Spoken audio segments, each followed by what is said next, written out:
You're listening to TIP. On today's show, I sit down with Chris Naugle to talk through the concept of infinite banking in depth. Chris is an accomplished entrepreneur, real estate investor, and author. He is the CEO and founder of Flip Out Academy and The Money School, while having also participated in an HGTV show, Risky Builders, with his wife, Larissa. If you listen to my other podcast, the Real Estate Investing Podcast, you might be familiar with Chris, as I had him as a guest on that show just a few weeks back. That episode got a lot of attention, and I received a lot of direct messages on Instagram, Twitter, and even emails about the episode. So I decided to bring Chris back for an even more in-depth conversation about this concept of infinite banking and the money multiplier. A lot of you were skeptical of the concept, so I wanted to bring Chris back to really dive in and talk about the nitty-gritty of this idea. You'll hear throughout the episode that I'm skeptical as well, and I'm no expert, so I hope that I was able to ask many of the questions that you guys have as well. Without further delay, let's get into my conversation with Chris Naugle. You're listening to Millennial Investing by the Investors Podcast Network, where your host, Robert Leonard, interviews successful entrepreneurs, business leaders, and investors to help educate and inspire the millennial generation.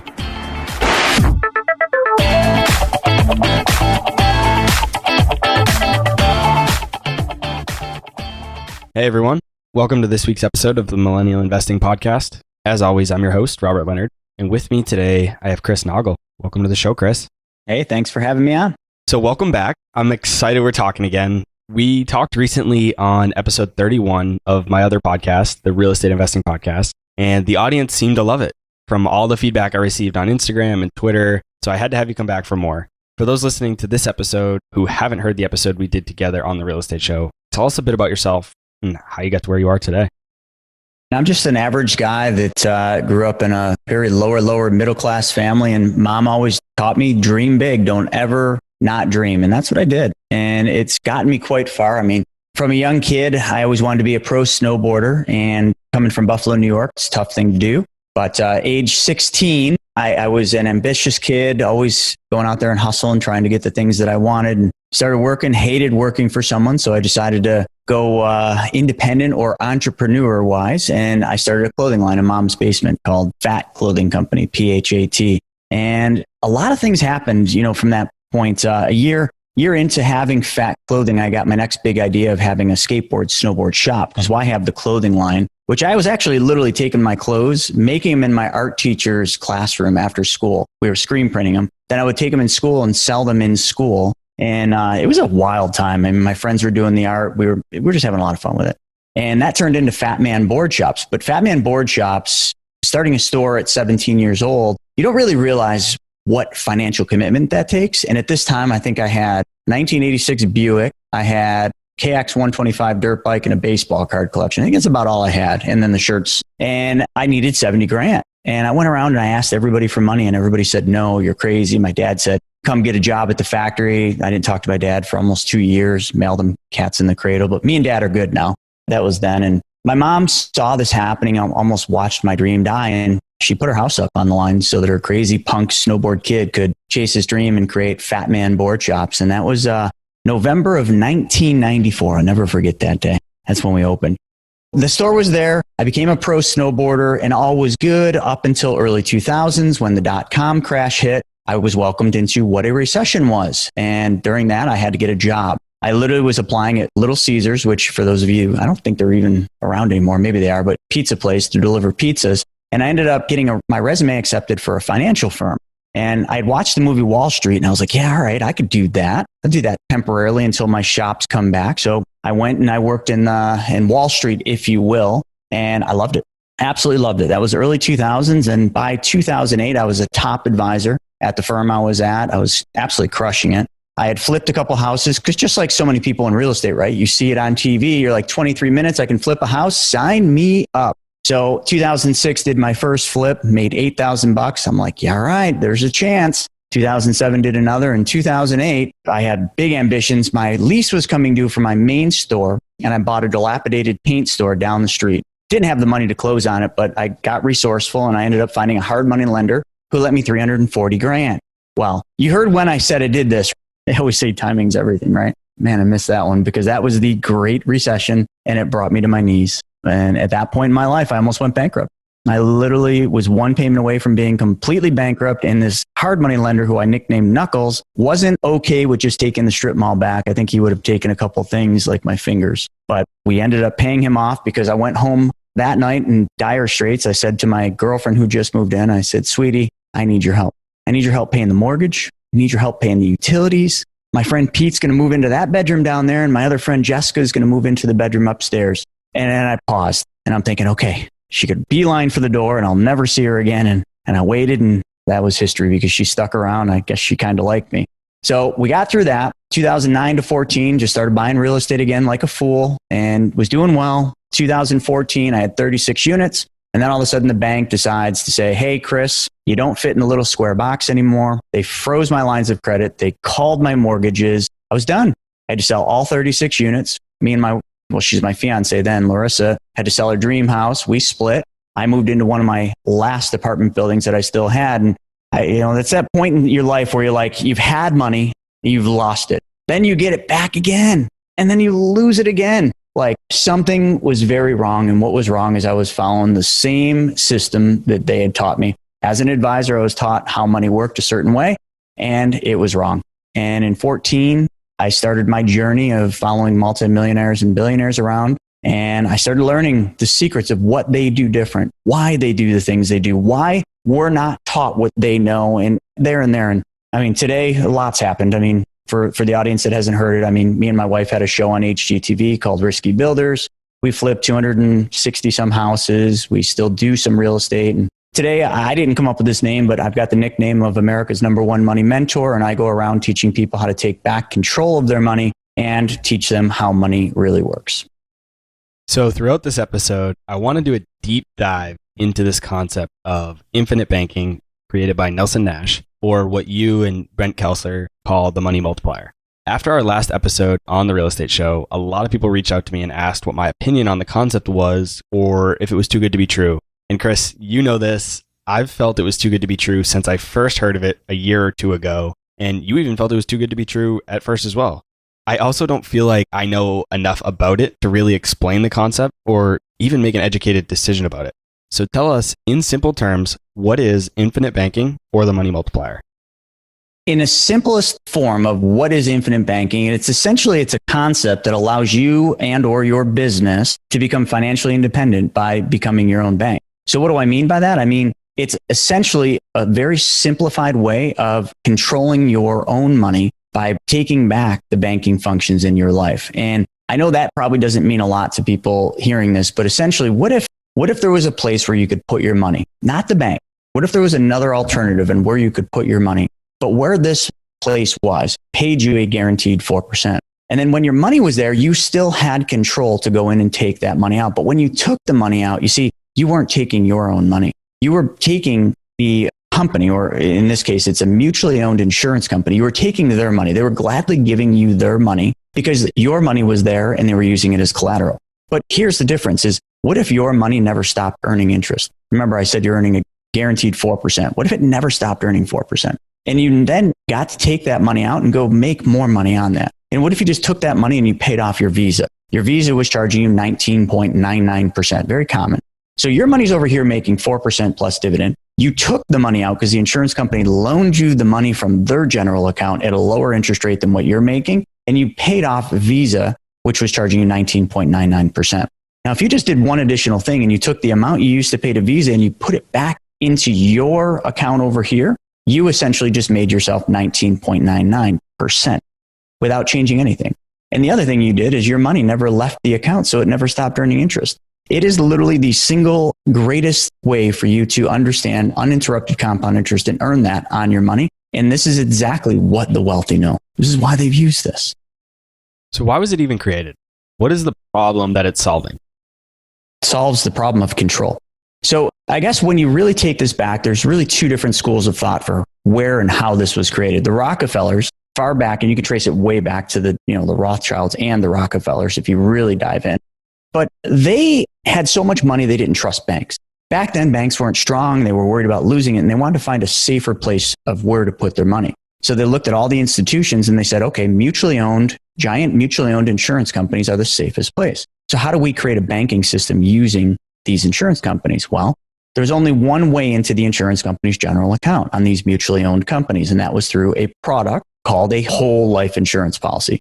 So what they did is, unlike the whole life you buy for death benefit for life insurance, they use this very different. They found a way to create a banking system using this product, and it's used very different than what you know of it. So that's one school of thought. The second school of thought is a thing called BOLI, bank-owned life insurance. You see, a lot of people say this sounds too good to be true, but if it's too good to be true, then why are banks, conventional banks, the number one purchasers of whole life insurance in the world?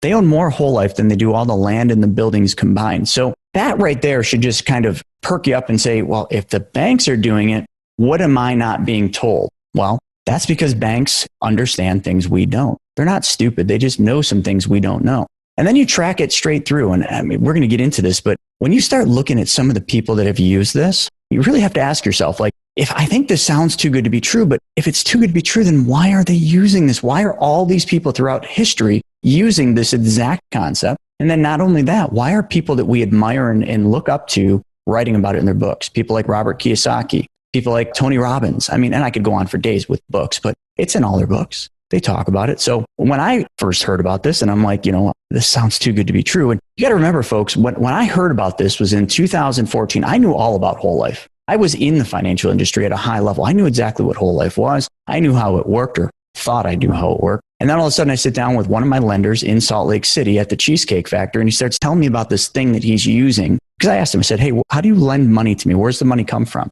He starts telling me about this system he uses. And all of a sudden, midway through, I'm like, whoa, Mike, hold on a second. You're talking about whole life insurance, man. And whole life insurance doesn't work that way. He looks me right in the eye and he says, well, Chris, if it doesn't work that way, then how have I been lending you money the way I have? I'm not the expert, you are, but I'll tell you something, it works exactly how I explained it. Right then and there, I felt like the biggest idiot, because this is my lender, somebody who I knew was very wealthy, had a TV show and everything. And here I am like telling him that he's wrong and I'm right because I thought I knew something that I didn't know. And that began that journey of really diving in and learning like all these things that we're going to talk about tonight. So before we start our walk through this strategy and product, just to clarify, so you're saying there are two separate products. There is a whole life insurance, but then there's also another whole life insurance product that is mutually owned. So those are two separate things? No. When you look at creating an infinite banking concept, right, you need to find an insurance company that supports this. You can't just go to any insurance company that sells life insurance and get a plan that's going to work this way. Actually, quite the opposite. There's only, I might be wrong on this, but about 10 companies that do this in the entire country.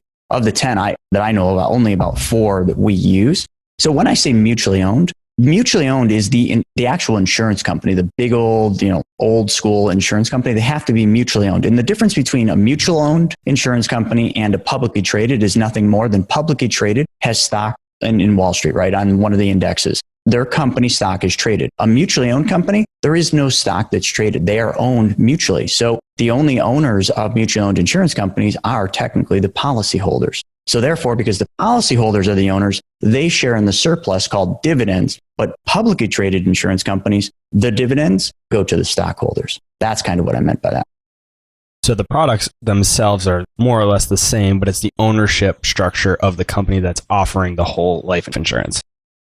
And you need that mutually owned because you need them to basically pay the dividend. There's way more to the way the plan is built than just that. But I don't know how deep we want to go down into that rabbit hole. And it's also important to note that these insurance companies aren't privately owned either by small group of owners. It's owned mutually by everybody that has a policy, like you said. So it's similar to like credit union. If you're familiar with that structure, everybody that's a member at that credit union, they technically are an owner of that organization. So think of it that way if you're familiar with it. That is correct. These companies are massive. I mean, you got to look at too, a lot of people are thinking, oh, these are smaller, like little hybrid, dangerous insurance companies. No. These are insurance companies that have been around for well over 100 years that have paid dividends consecutively for every year they've been around. And we'll get into some of the names, but once you start looking at the size of these companies, then you'll understand why banks use these. Why do the Rockefellers use them? Because these are the most sound financial institutions in this country, actually probably in the world. So let's walk through it from the very beginning to the end. Someone decides right now that they want to give this a try. What is the very first thing that they need to do? do a call with me to understand what it is they're trying to accomplish, because this isn't just some magic bullet, right? This isn't like a one thing that solves everybody's problem.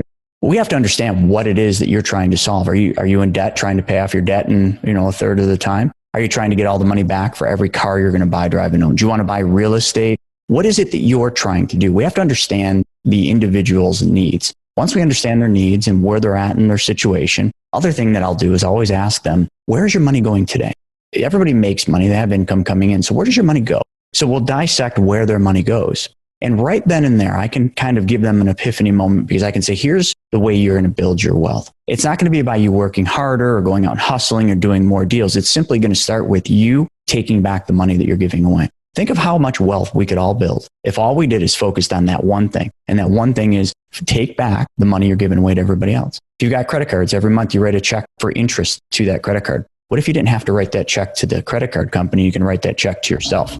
Cars, we finance cars. And if you finance a car, you pay the car finance company interest plus principal. What if you could write that check to yourself? What if you could take back all the interest that you pay to everybody else and you could pay it all to yourself? What would your financial picture look like? Well, right then and there, when I say that, people are like, oh, there's no way I could do that. You are absolutely wrong. And do you know why I know you're wrong? Because I did it. You kind of heard my story. I wasn't exactly like the perfect picture of finance. I was a bloody mess. I was so in debt. I failed numerous times. And here I was, a financial advisor advising people what to do with their money. And I'm failing myself. Folks, that's why there's statements that say, people take a Rolls Royce to Wall Street to get advice from people that took the subway. No disrespect to financial advisors, but let's just put things where they are and let them fall for themselves. But that's the whole idea. People need to understand that the people we get advice from sometimes are not the right people we should be taking advice from. And what I learned this the hard way, but when I finally learned that the people that had all the money were who I should be getting advice from, everything started to change. And I used this system to claw out of well over $100,000 in terrible debt.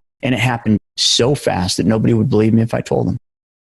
So let's assume somebody calls you and they set up the call. They're going through it. They have, let's just say, maybe some student loans. That's usually pretty typical. Maybe a little bit of credit card debt, nothing excessive, and maybe a small car loan, maybe a mortgage, maybe not. But just let's assume your average debts that a typical consumer has, that's between 25 and 40. What types of things are you telling?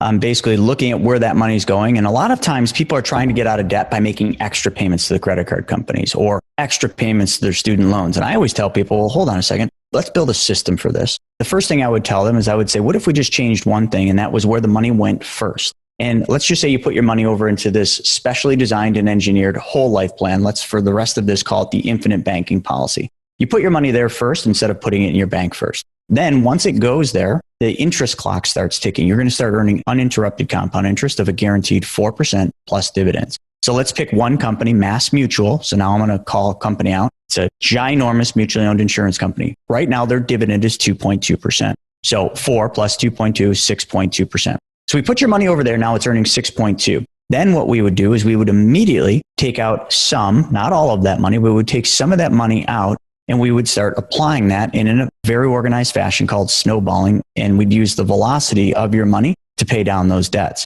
So you put it over here, we take it out, and then we just pay the bills that you're paying regularly. Maybe not your rent and your groceries, but your debts. Let's get rid of the debts first. But when we pay your credit card down, the monthly minimum payment that has to go to that credit card decreases. So if we just took the difference between what you were paying and what it decreased to, and all we did is we recaptured that money back over as a loan repayment to your banking policy, your infinite banking policy, what you just did is you just recaptured the interest that you used to give away. And what if you just kept doing that? Every 3 months, you'd make monthly deposits over here to this infinite banking policy. Then you took the money out, you paid down your debts, your student loans, your whatever it is, and whatever you freed up, you just recaptured that same amount. So the amount you spend every single month is exactly the same. The difference is how much of it you get to keep. While this whole thing's going on, okay, and this is just paying off debt. There's a lot of other ways to use this. While this whole thing's going on, your money over here in this infinite banking policy, remember, never, ever stopped earning 6.2% on the full amount you deposited in it. Not the amount that's left after you took loans, the full amount, because your money never left your account. The insurance company has been loaning you money from their general account the entire time.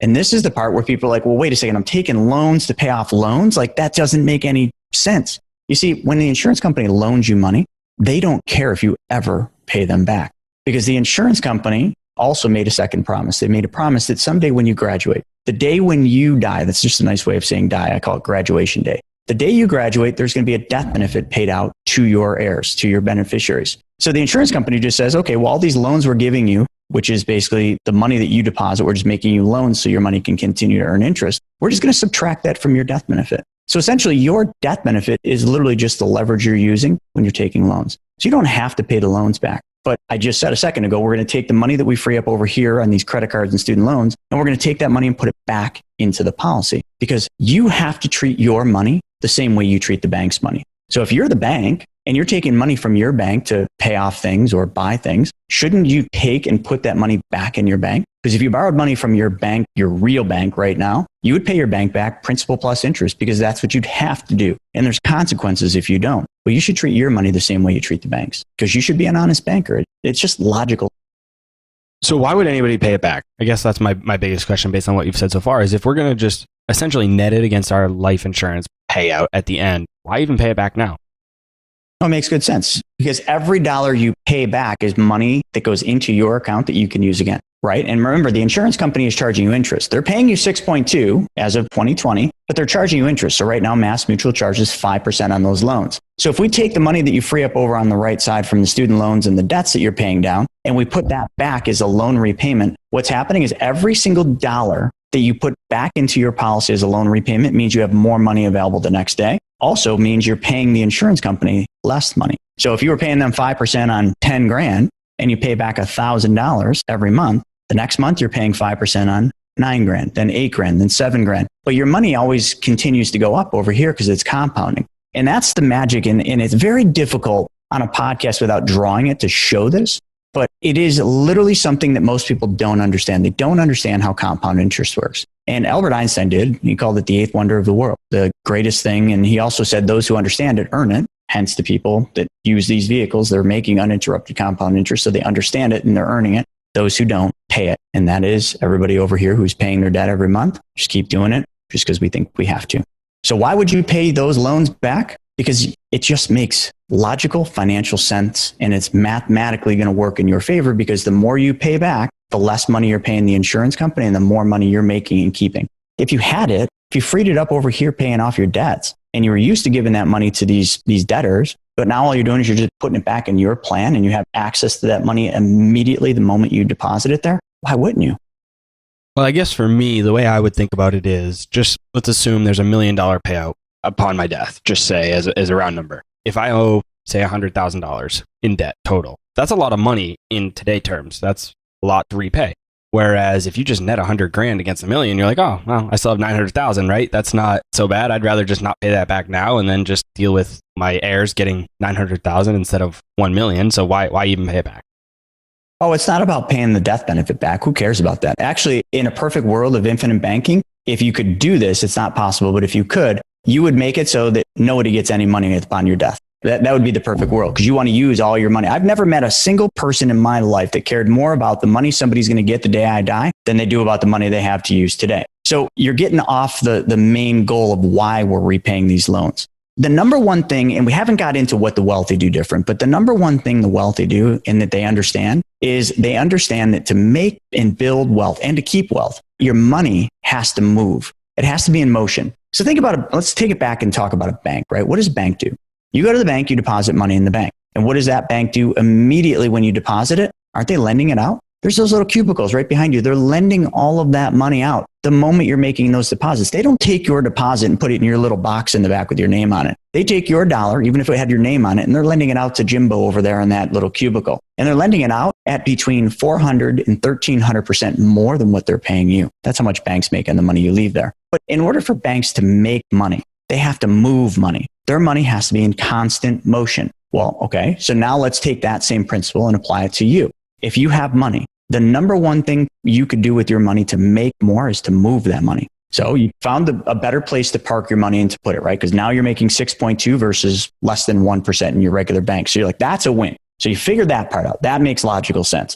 In order to make that money grow, we want to move it, because I wouldn't be happy making 6.2%. There are people that would be fine with that, but to me, heck no, man. And if I'm making 6.2, but I can take it out and still make 6.2, I want to pay off the things that I'm going to get the biggest return on. student loans, credit cards, car payments, or lend it out or buy real estate. So I take it from this side and I put it over on this side and I pay off things. If your credit card's charging you 19% and you just pay your credit card off and you're making money over here at 6.2, your credit card just got paid off. That was 19% you were giving them. But you can't recapture that 19% unless you take the money you were giving the credit card and put it back over here in your account. You have to move the money. It goes from left side to right side, back to left side continuously until all the debts are gone. And then what do you do when all the debts are gone? Like some people listen to this and when I teach this, they're like, yeah, I don't have any debt. Great. Now we can have some real fun because now we can buy real estate. Now we can go learn how to be a lender and do exactly what banks do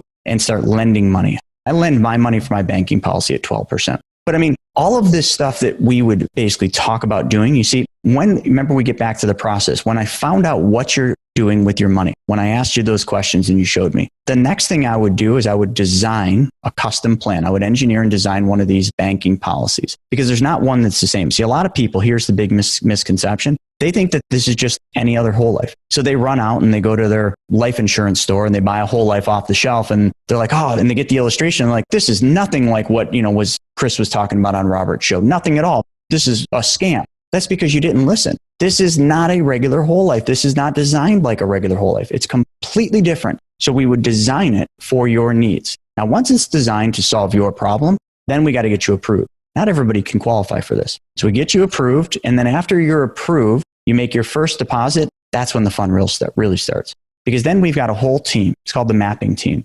The mapping team is going to meet with you and design that plan to pay off all your debts or that plan to basically move this money for you. Because most people don't know how to do this. And that's the biggest problem we found is when we set these up for people, we gave them the magic machine right here that could move their money, but they don't know how to move it. So that's what we do. We build the map for you that shows you step by step how to basically take this money from the left in the infinite banking plan and move it over to the right, which is your life, your situation, your debts, and how to then move that. And we show you 2 years into the future what this will impact, what the impact will be for you.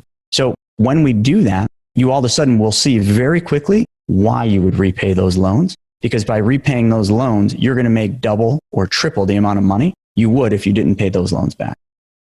So what I like about this so far is that I don't know anything about this. So I'm asking these questions that are a little bit out there probably. They're a little bit off the beaten path, if you will. But I think it's a lot of the same questions that the audience is probably thinking themselves because I think they're in the same seat that I am. So one thing I want to go back to really quick, there were so many questions I came up with when you were just talking about that, so much good information. And one thing I want to go back real quick and not gloss over, because I think a lot of people probably heard it and their ears perked up and were probably like, whoa, wait a second. You said that banks were earning over, I think, 13 or 1400% on your money. Where are those numbers coming from and how is that possible? I think a lot of people, and myself included, are saying, well, they're only lending it out at 3, 4, 5, 6% on some consumer debt. So where are you getting these return numbers from? It's factual data. Go to bauerfinancial.com. You can pull up any bank for any time frame and you will see there isn't a bank out there that makes less than 400% on the money that you leave there. Now, when we talk 400 to 1300%, what am I talking? So people are like, no, they're not making that much. I said 400 to 1300% more than you make. So it's not how much they're making, it's how much more they're making than you. So it's very simple to understand. If I drew a circle and I showed you depositing 100 grand in the bank, and let's just pretend that the bank pays you 4% because you found yourself a really, really good bank. Well, the bank has to pay you that 4%, but the bank is going to go out and lend it to your neighbor to buy his house. And they're going to charge your neighbor 6%.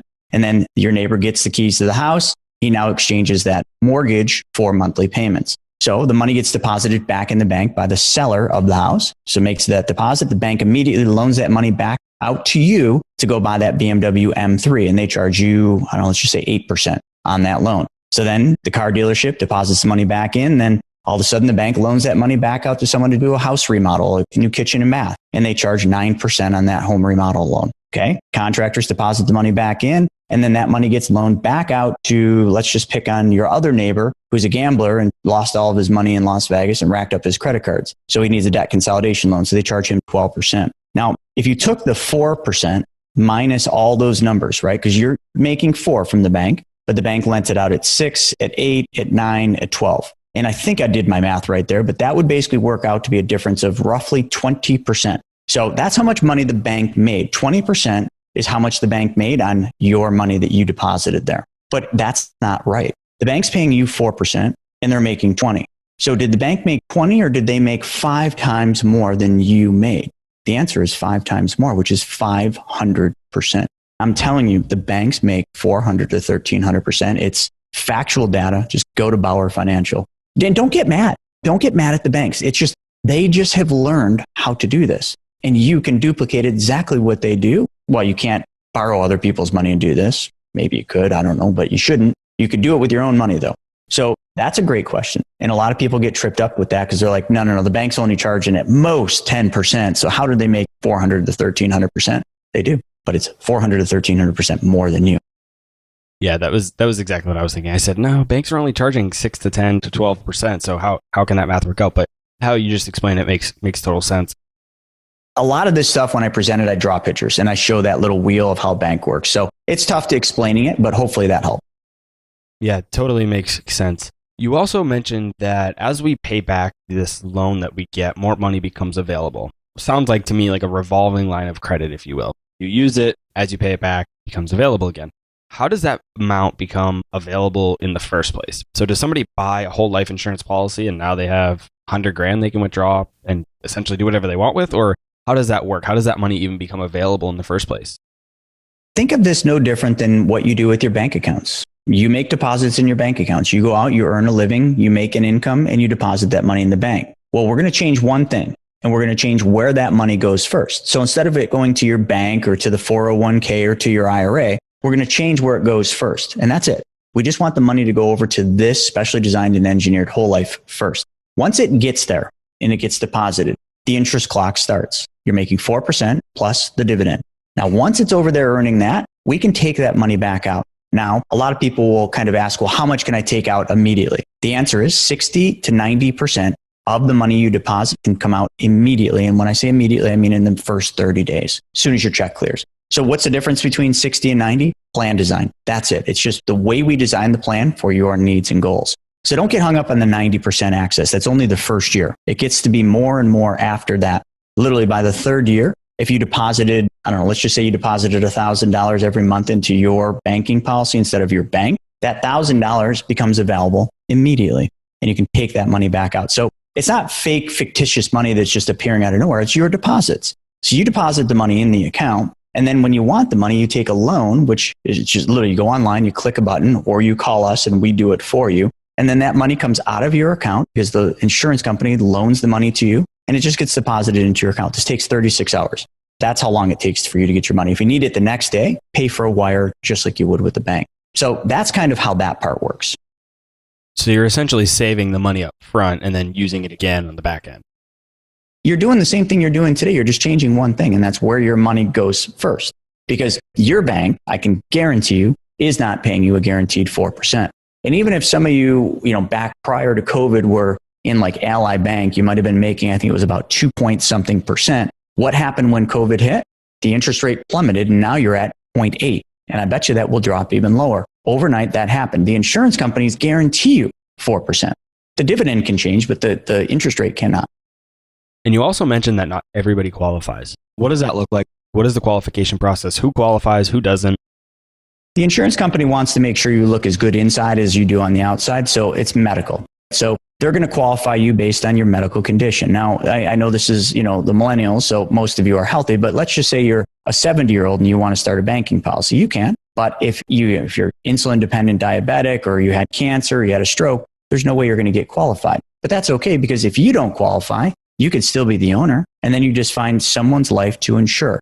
Could be a spouse, could be a child, could be a grandchild, someone who you have an insurable interest in. You basically go and you borrow their life. Let me unpack that just a bit because this is very important. So let's talk about banks. Remember I said banks are the number one purchasers of this? Banks use tier one capital, which is their most secured capital, their capital that they can't risk. And they need to find a place to make more money on that. So what they do is banks basically find lives to promote or find lives to insure. Because a bank is an entity. A bank can't just go out and buy one of these. They have to have a human life to insure. So who do they insure? Well, have you ever walked into banks and not seen a bunch of different vice presidents running around? Seriously, like little black or gold badges. How many of them do you see at the bank? A lot. So why is there so many vice presidents at banks? Well, the answer is very simple. The bank needs to have somebody that they can insure and they need an insurable interest. When they make them a vice president, they become an insurable interest for the bank. That way, if the bank lost that vice president, they hypothetically lose dollar denomination. They lose some type of monetary value by losing that employee because they're an executive. So the bank says to the vice president, we're going to give you a raise. We're going to give you a fully paid up life insurance plan for $100,000. And we're going to give you a deferred compensation plan, Mr. Vice President. That means that you don't have to put any money into this deferred comp. And someday later, 20 years down the line, if you actually make it that long at this bank, we're going to start paying you an income for the rest of your life. The vice president's like, oh my gosh, this is so great. I will never leave this bank. And the bank says, great. And then what they do is they go out and buy themselves a big old fancy, specially designed whole life policy, which is called a BOLI, bank-owned life insurance, on that employee. That employee lives their whole life, retires, gets their deferred comp. The bank's been moving this money the whole time. And then all of a sudden, that vice president dies someday. The insurance company pays $100,000 to his family. They're so grateful. But then the second check gets paid. And who do you think it goes to? The bank. And how much is it? 1 million, 2 million, 3 million? I don't know. It's a big old payout. So the bank literally had this money. They moved this money the entire time. They made 4% guaranteed on that money the entire time that this employee was there. And then when that employee died, they got all their money back and then some. You know who else does this? The Rockefellers, the Rothschilds, every wealthy family you've ever seen, probably right down to the Bidens, the McCains, they all do this. This is why they get wealthier and wealthier as time goes by. But yet nobody ever asks the question of how do they do what they do? They just think, oh, these people, they just have so much money, they can just keep making more. No, they just use things different than you do. I get so passionate about this. So I want to dive into what the rich do and how they do it a little bit differently, more tactically and more in depth. Before we do, I had another question about the loan that you're receiving from the policy or the mutually owned life insurance company. How does it impact your credit report and your credit score, or does it at all? Not at all. You don't have to qualify for the loan. They're never going to ask any questions. You don't fill an application out. You click a button or you call them if you don't want to log into your account. There is no credit check. It doesn't ever hit your credit. You're the bank. It's your money. You're just basically using your money. But the thing is your money never leaves the account. So your money that's in your account is just collateral for the loans that the insurance company lends you. But then the insurance company lends you these loans. They call them loans so that you don't have to pay tax on them. And then those loans are just subtracted from the death benefit. That's all it is. It's literally just the ultimate way to move money. That's why we don't even call it a whole life. When we talk, we call it the machine, because that's all this thing does.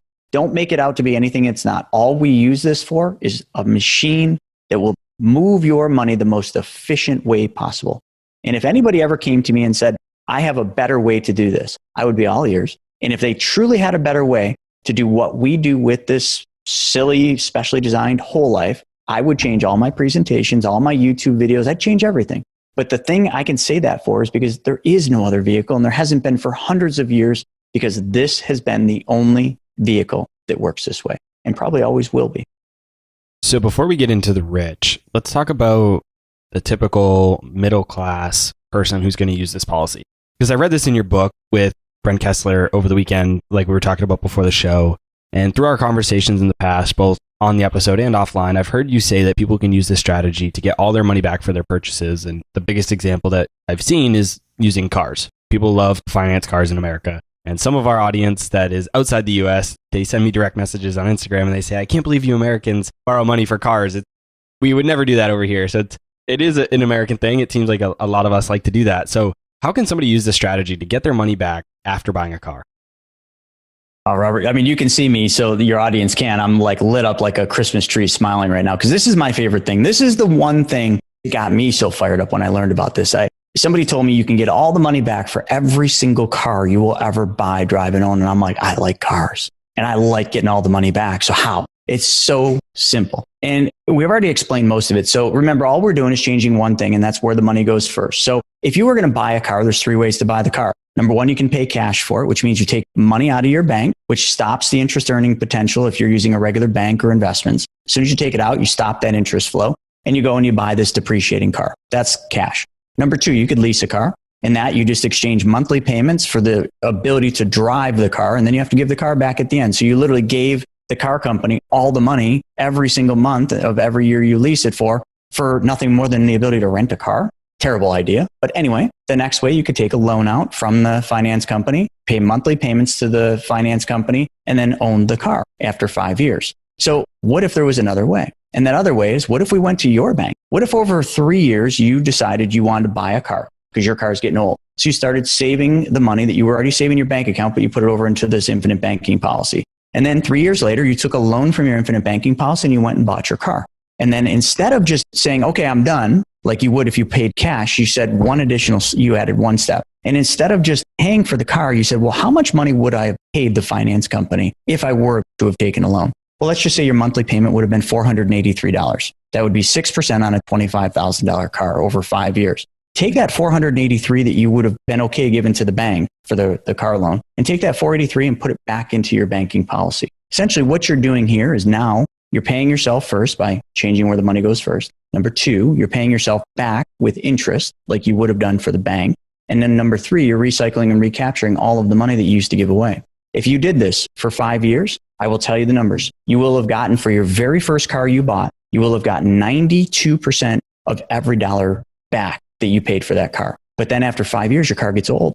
You got to go buy another car because you want that new car smell. So you do the same thing. You take money from your banking policy, you buy the car. Now your other car's still in the driveway. You haven't sold the car. You buy the next car and you do the same thing. Instead of making $483 payments to the bank, you make them back to yourself. Nothing's changed. You would have already done this anyway. And now after the 5 years of owning that second car, you will have gotten every single penny back for that second car that you ever paid for. You will have also made, I think the math on the one we do shows $10,000 a year deposits. You will have made, I think, $11,000 for buying that second car. Plus you have two cars in the driveway that you could sell for value.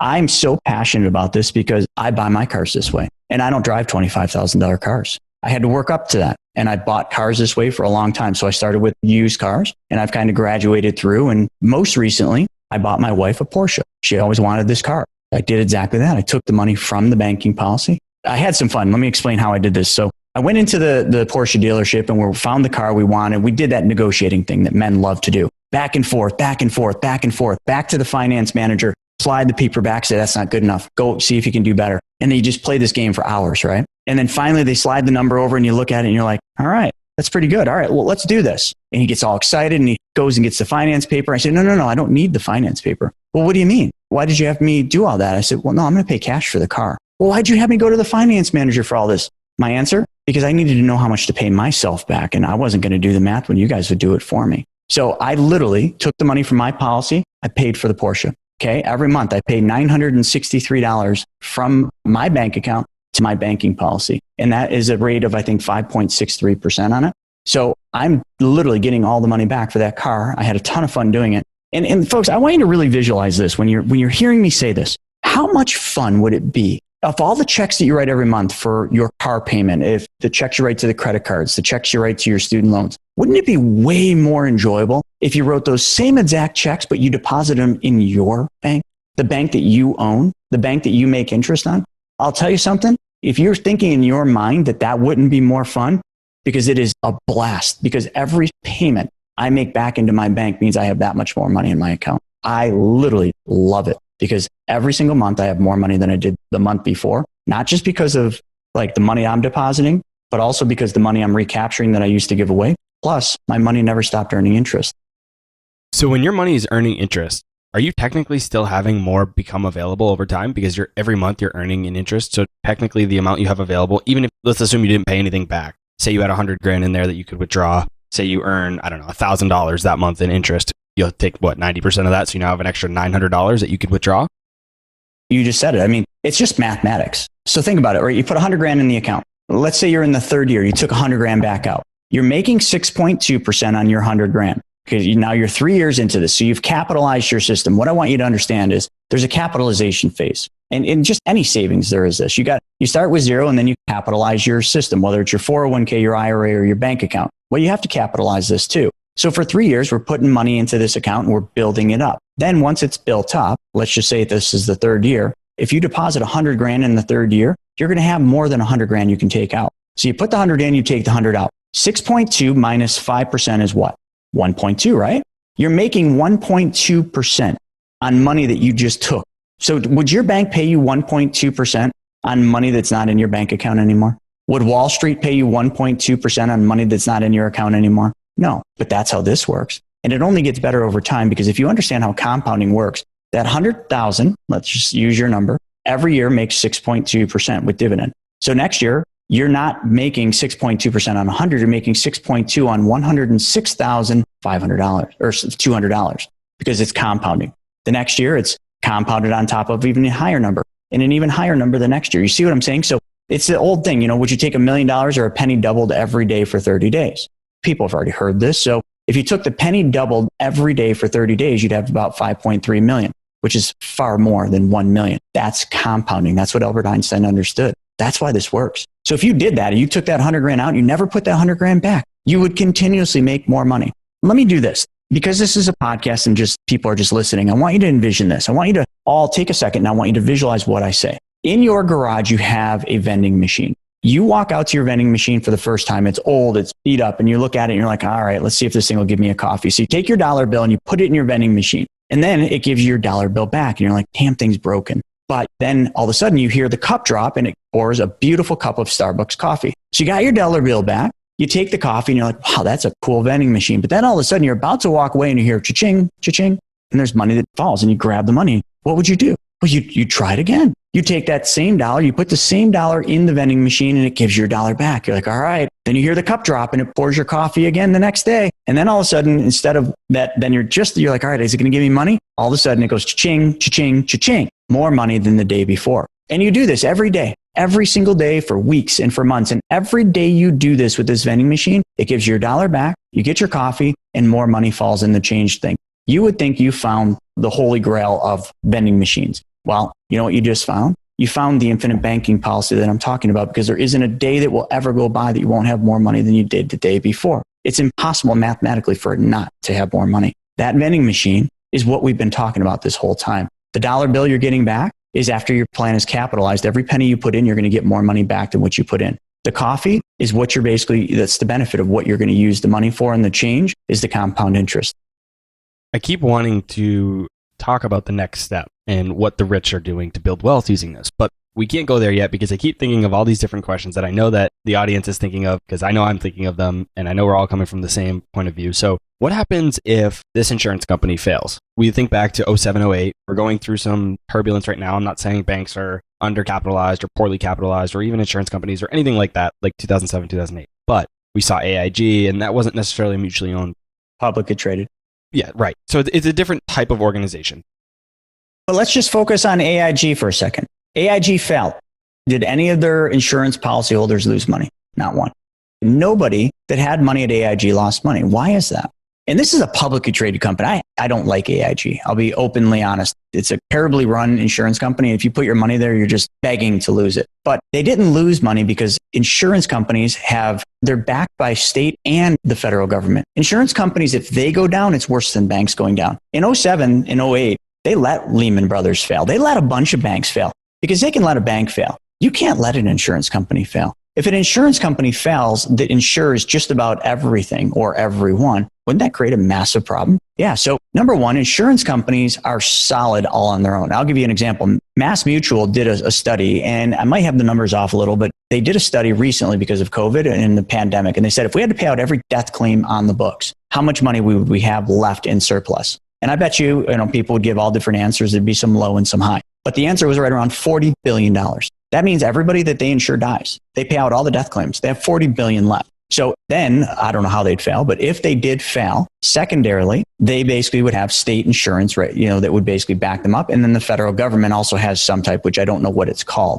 It's kind of like FDIC, but way better. But the thing is I urge any of you, go online, go to the Google and ask it, what mutually owned insurance companies have failed? If you find any big mutually owned insurance companies that are over 100 years that have failed, I'll give you $5 for each. I'll give you $50 for each one. You won't find any. They don't fail because they don't do what banks do. They don't use fractional reserve banking, where they only keep 10% of your deposits on hand at any time to back up all the money. You see, insurance companies have always operated on a thing called Austrian economics. You guys can look that up, but it basically, in the simplest form, means a dollar is a dollar. So if they promise you $1, they have to have $1. Isn't that a novel idea? Holy cow. Robert, I'm gonna make a promise to you for $1. And wouldn't it be nice to know that I have that dollar sitting somewhere in surplus? That's what insurance companies do. They have to, because they do Austrian economics. And that's why they've always been safer. But if they did fail, state and federal, look at AIG. It's the worst example because they're not even close to what we use, but they failed. They failed miserably and they got rescued.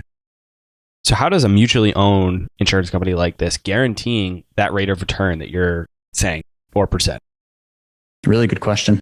You got to remember, insurance companies, they don't invest like we do. They don't invest like banks do. They don't invest like Wall Street does. They invest for like hundreds of years out, or 30-year blocks. So 30 years ago, insurance companies were buying 30-year treasuries, US treasuries. And they always are buying treasuries into the future because they can go further and further into the future than we could ever dream of doing. Because we'll die well before the bank's investments ever start to pay them dividends and royalties on what they've done. So insurance companies just hedge their investments for very, very long-term bets. And insurance companies also do a ton of lending. They lend a lot of money. They lend large chunks of money out in first secured positions. Insurance companies are well known for owning lots and lots of rental income or rental properties and big commercial buildings. And insurance companies also don't take risks. They don't go out and roll the dice like Lehman Brothers and do risky stock or, mergers or anything like that. They're just old fashioned. The slow and steady, the turtle wins the race is how insurance companies invest their money. And insurance companies literally print money because think about it. They're in the risk business. They can tell Robert and me within a group of people when we're going to die with a very finite science. They literally know when we're going to die. It's freaky, but that's what actuaries do. So if they know when we're going to die, they know exactly how to price their products, how to price the cost of insurance so that they never, ever have a mistake. The only mistake they can ever have is a pandemic like COVID where mass amounts of people die. And the insurance company had to factor that in, but they factor those numbers in too, which is why they do these stress tests. So very unlikely that large, big mutually owned insurance companies go belly up. Banks will all go down before the insurance companies do. All right, so let's take the next step. We've been talking about getting our personal finances in order, paying off debt, getting that piece taken care of. And I think that's really good. I think that's where it's going to be really beneficial for a lot of people listening. But now let's take the next step. Let's look into the future and see what we could do with this going forward. So what are the rich doing with this type of strategy or policy to really build wealth once they're done with securing their personal financial position? And that's where we can really just start using some other names of people that used it. So Walt Disney, Walt Disney World was created using a loan from his life insurance policy, not just a life insurance policy, a whole life policy, because back when he was starting that, there wasn't money. He couldn't get loans from banks. So that's what he did. How about Ray Kroc? McDonald's? It's very well noted and documented. You can Google it. Ray Kroc used his whole life to launch the Ronald McDonald marketing campaign. He also used it to help pay employees. Who else? Pampered Chef, Doris Christopher. She started Pampered Chef, which was later sold to Warren Buffett for some it was disclosed at some couple $1 billion.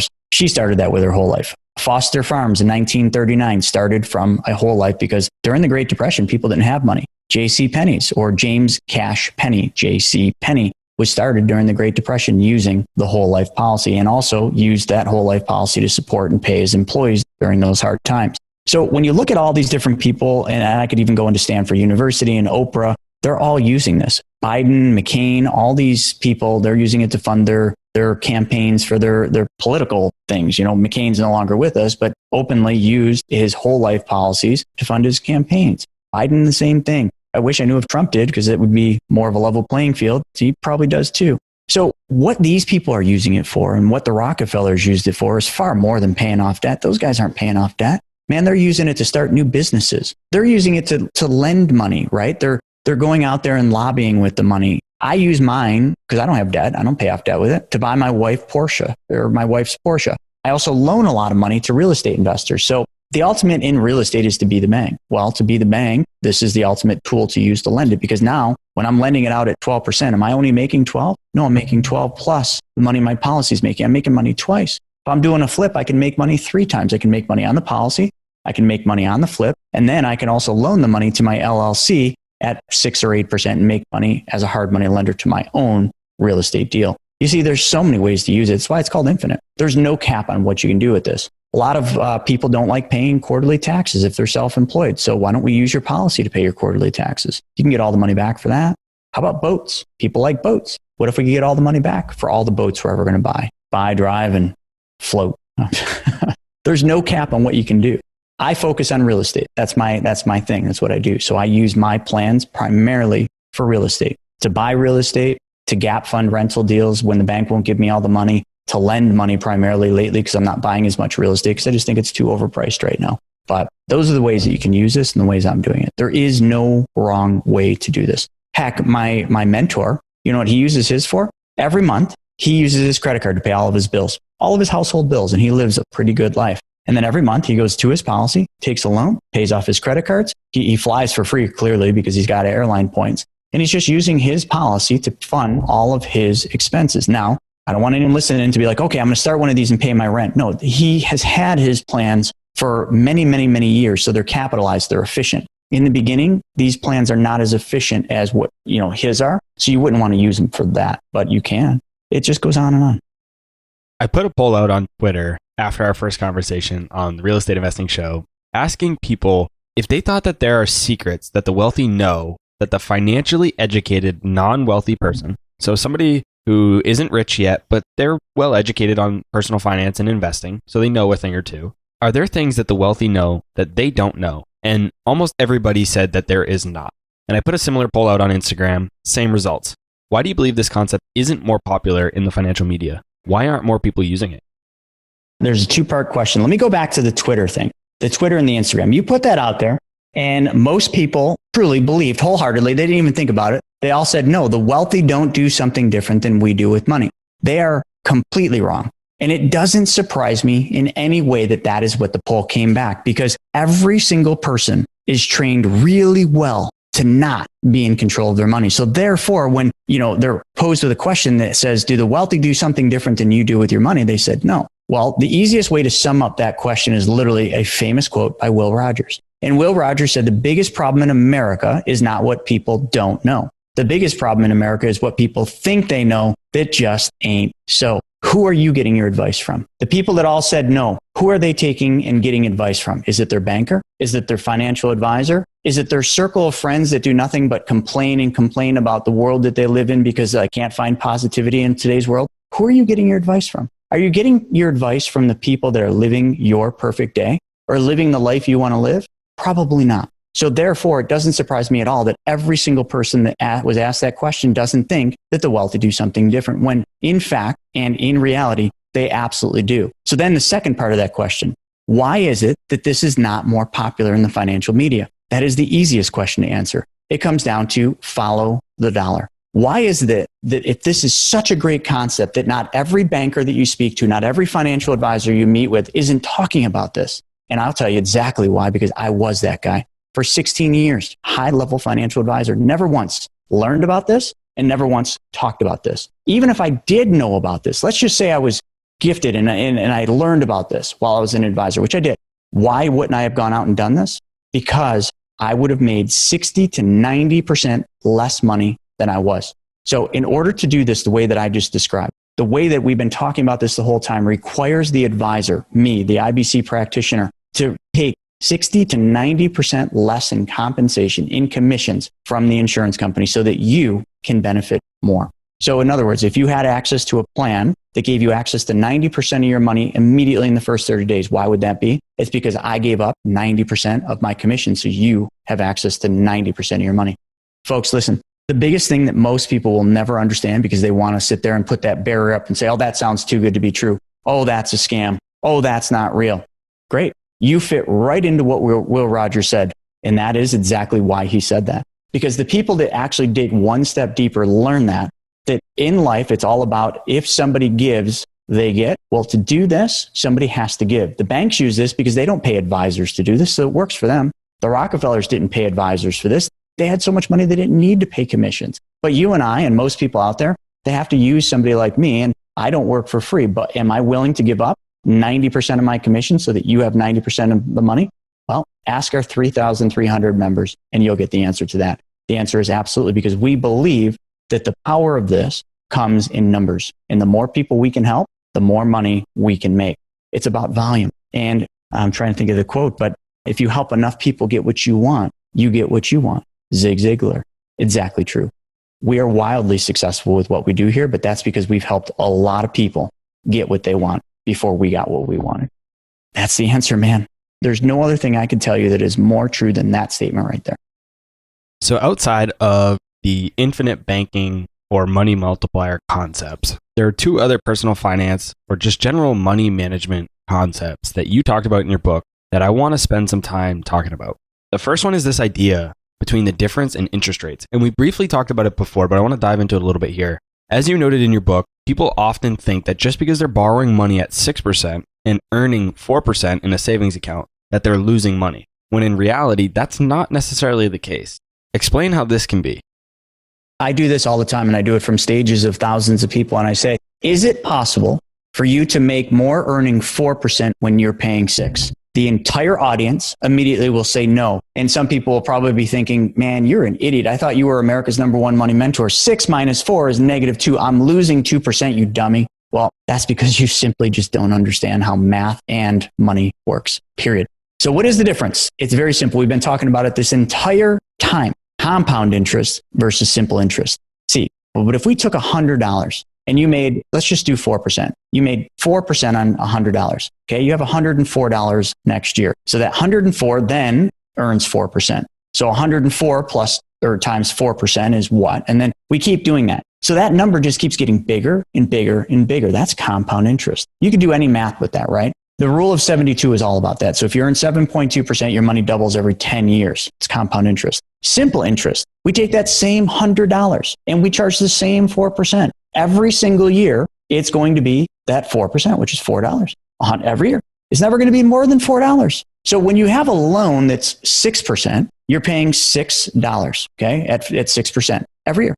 I think if I'm doing my math right, I'm pretty sure I am, $6 every single year. But then over on the other side, you're earning 4%. So that 4% isn't just 4% the next year, it's 4% of what you're compounding. It just keeps going up. So eventually you can make significantly more earning 4% compound interest when you're paying 6% simple interest. I do a really cool example of this that just blows people's minds, and it is just math. And the other component is usually you have a declining balance. So therefore your interest rate that you're paying, which may look higher on the surface, is actually on a smaller balance as it's declining. So that's also playing into the component of it. You're paying attention. But that goes right back to, remember earlier, you were saying, well, why would I pay the loan back if I don't have to? You just answered your own question. Why would you not pay that loan back? Because now you're decreasing that loan balance, which is being charged simple interest, while your balance is going up. You're just making more money. And unless you don't like making money, well, then fine, don't pay the loans back. Because you think that paying a loan back is a bad thing because you hate paying loans. This is your bank, your money, your loan. You're just paying your bank back. That's all. It doesn't matter anything else. It's just a way to make more money. If I showed people the math on this, which we can't do it, people would fall out of their chairs. They would literally not even believe it. I would show them a plan, my plan, which I'm putting $10,000 in. I'd show them in the 5th year, I made 11.6%. And they're like, that's impossible. You said you're only making 4% plus dividend. Correct. Compound it. In the 5th year, I'm making 11.6. Want to take a guess at what I make in the 10th year? Drum roll. 96%. Shall we keep going? Because the further down that line I go, the more time that elapses. And remember, I didn't just park my money and leave it there. Every year I'm taking that money out and I'm making more on it. So I'm only talking about the money that my plan is making, not what I'm making on the outside. I'm loaning that money out at 12. So that's on top of all this. That is the power of what we're talking about. And unless I can show people the numbers, they understand it, concept, but they can't really fathom it until they actually see it. Chris has some great YouTube videos that go over this. So I'll be sure to put links to those in the show notes. So I highly recommend you guys go check that out. Check out his website, read a little bit more about this. I think this concept, I don't think it's overly difficult to understand. I think it's something that a lot of people can understand. They just don't put in the time, or frankly, they probably just don't even know that this discrepancy or dynamic even exists. So that's why I wanted to bring this up, because I think it's important for you guys to understand and learn. And even if you think you know finance and investing well, this might be a concept that you just haven't heard of yet. And so I wanted to bring that up. And another one that's similar is this idea of the rate of return, the net return that you're actually receiving on your investment, and the average rate of return. Provide an example and explain why it's important to look at the net gain you earn rather than just your average rate of return. And this is where I can really kind of teach people that what they've been taught is really one big lie. Because as an advisor, we are always taught about the average rate of return. This mutual fund pays an average rate of return of 25%. So if I showed you an investment that paid you an average rate of return of 25%, you'd probably be like, man, that sounds awesome. Like, get me into that, right? Everybody would be like, that sounds great. Well, how about I just dissect that for you? Because let me pull the curtain down and take you behind the scenes to show you what that actually is. Let's just say I'm your advisor and you give me $100.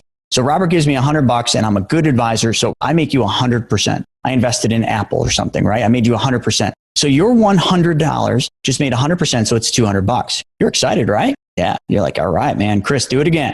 But the next year I just bet on the wrong one and I lost you only 50%, but I made you 100% the first year. I lose 50% the next year. How much is in your balance? Or how much is your balance? 100. Okay. But then you're like, well, that sucks, but Chris, do it again. So I make you 100% again. Okay. So now you're up to $200. But then the last year that you have me as your advisor, I lose only 50%. So I made you 100, I lost 50. I made you 100, I lost 50. How much money do you have left?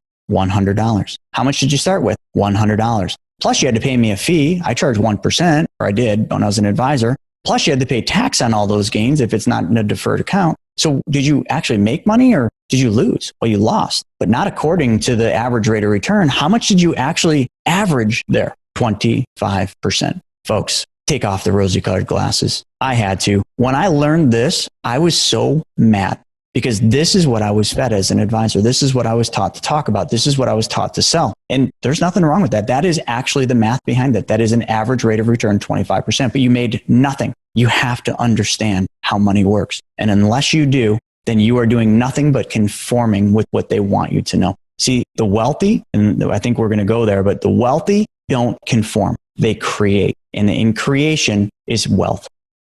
So we've talked about the infinite banking policies. We've just talked about these two personal finance concepts that I'm assuming the wealthy probably know and take advantage of. So what else are the wealthy doing that we might not be doing? Well, like I said a second ago, the wealthy create, they don't conform. So we've been taught to conform and just go along with the flow. And that's basically created the destiny that we live. But if you really were to dissect the poor, the middle class, and the wealthy, you really have to understand what they do with money. So this is interesting. The poor make money, but then they spend the money on expenses, and there's very little to save. That's what classifies that. The middle class is different. When I say the middle class, I mean people that make millions of dollars. They make money, they spend money on expenses, and they in turn then turn their money over to advisors or banks and put their money in retirement accounts. Essentially, what they're doing is giving up control of their money. Then you got the wealthy. The wealthy do something totally different. And this is kind of the one thing. So wealthy do make money. They have income, but they take that income first and they change where that money goes and they put that money into assets that create passive income. Now that might be loans. That might be real estate. That might be these infinite banking policies. The wealthy don't work for money. Their money works for them. They have found ways to make their money work for them. Most people work for money. They haven't learned how to make their money work for them. The biggest thing wealthy people do is they make their money work for them. And they understand the velocity of money. They understand how to control their money and how to always have their money in motion. They also understand how to create things, whether it be businesses or opportunities. That is the biggest thing. And if you just change your habits, you can change your results as well. Chris, thanks so much for coming on the show today. Just like our last conversation, I learned a ton throughout the episode, and I'm looking forward to diving in more myself. For those listening that want resources to study the concepts that we've talked about today, and they just want to dive in further, or they just want to connect with you directly, where should they go to find these study materials and where should they go to connect with you? I'm a firm believer in giving everything away for free. So if they just go to my website, chrisnaugle.com, they can go in there and they can get my books for free. They can get all these trainings for free. They can learn about everything we discussed, but see the videos and the visuals behind it. It's all free. Just go to chrisnaugle.com. Those that want to communicate with me, Instagram. The Chris Naugle on Instagram. That's the best place to find me, and I'm very active. And if you guys follow me on Instagram, I have a similar username, the Robert Leonard, and I post about Chris. I post about his book. You followed me over the weekend. I was posting all of my story about different notes from the book and all kinds of different information there. So you guys can follow us both on Instagram. I'll be sure to put links to all of the resources to connect with Chris in the show notes. I'll also put links to all the different topics and concepts that we talked about throughout the episode in the show notes, so you guys can go read up on that as well.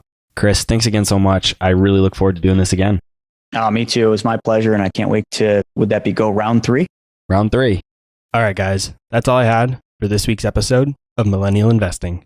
I'll see you again next week. Thank you for listening to TIP.